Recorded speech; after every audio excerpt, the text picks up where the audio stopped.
நினச்சிக்கா. Hi. சீக்கிரம் சமையல் முடிச்சிட்டேன். ஹாய்ங்க, எல்லாரும் எப்படி இருக்கீங்க? நல்லா இருக்கீங்களா? இன்னைக்கு சண்டே, ரொம்ப நாள் கழிச்சு இன்னைக்கு தாங்க சிக்கன்லாம் செஞ்சுருக்கேன். ஸோ இன்னைக்கு கொஞ்சம் உடம்பு நல்லா இருந்துச்சு, அதனால் கொஞ்சம் நான் செஞ்சுட்டேன். ஸோ வாங்க எப்படி இருக்குன்னு பார்ப்போம். டொட்டடைன் பிரியாணி, ஏதோ எனக்கு தெரிஞ்ச ஸ்டைலில் சிக்கன் பிரியாணி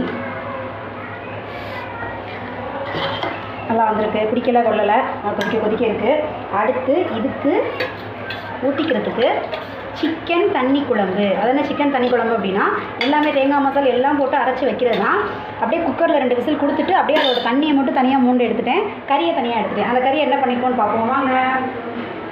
அந்த கறியை போட்டு அப்படியே ஃப்ரை பண்ணிட்டேன். சிக்கன் கிரேவி மாதிரி, அதாவது தொக்கு மாதிரி இருக்கும், தொட்டு சாப்பிட்றதுக்கு ரொம்ப நல்லாயிருக்கும்.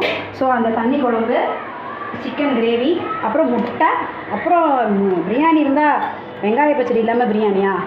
ஸோ இதுதான் நம்ம வீட்டில் சண்டே சமையல். அப்புறம் என்ன சுடுதண்ணி சளி பிடிச்சிட்டு போட்டிருக்கேன், அவ்வளோதான்.